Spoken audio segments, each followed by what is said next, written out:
Utilitzant terminologia heràldica, podríem dir que la façana de la casa Ametller, plena d'al·legories que fan referència als seus propietaris, és una façana parlant. Potser la més elaborada, la més sofisticada de totes, és la tribuna, un espai afegit al dormitori de la Teresa Ametller, filla única de l'amo de la casa, que es projecta per damunt de la via pública. Tota ella està dedicada a l'exaltació de l'ametller, l'arbre que dóna nom al llinatge.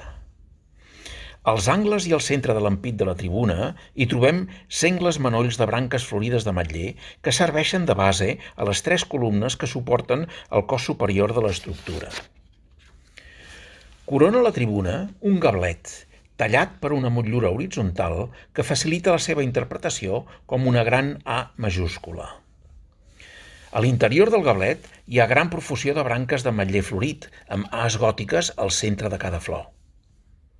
Si tot aquest fullatge el volguéssim veure com la copa d'un arbre i el mainell de la tribuna amb el seu capitell vegetal com una soca, llavors podríem dir que la tribuna esdevé l'escut d'armes dels Ametller, presidit pel seu tòtem familiar.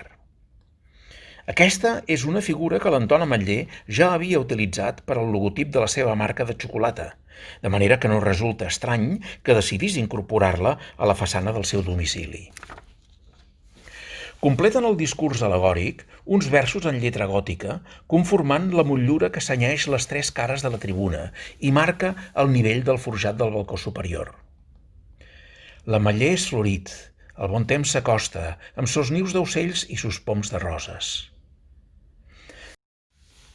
En la documentació de la casa no hi ha constància de l'autor de tan delicada rima, donant peu a múltiples elucubracions infructuoses. La solució de l'enigma arribà de la mà d'un bon amic, el filòleg Carles Biosca. Fou ell qui em regalà una antologia poètica en la que figura un poema titulat Primavera que inclou els nostres versos, tot i que amb lleugeres diferències ortogràfiques. La seva autora és Dolors Monserdà, la sogra de l'arquitecte Josep Puig i Cadafalch, responsable de la remodelació de l'edifici.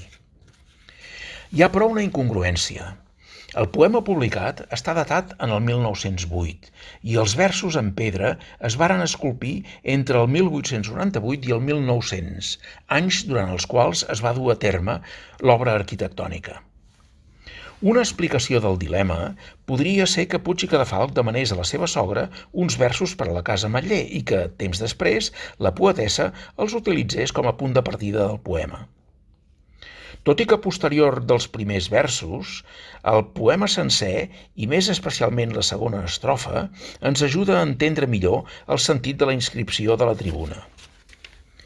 L'ametller floreix, l'hivern va a la posta, amb sos camps llaurats i ses grises boires. L'ametller floreix, lo bon temps s'acosta, amb sos nius d'ocells i sos poms de roses. La nineta creix i l'amor s'acosta, amb sa fletxa d'or i ses ales rosses. Maretes, vetlleu a tota hora, que il·lusions i amors truquen a la porta.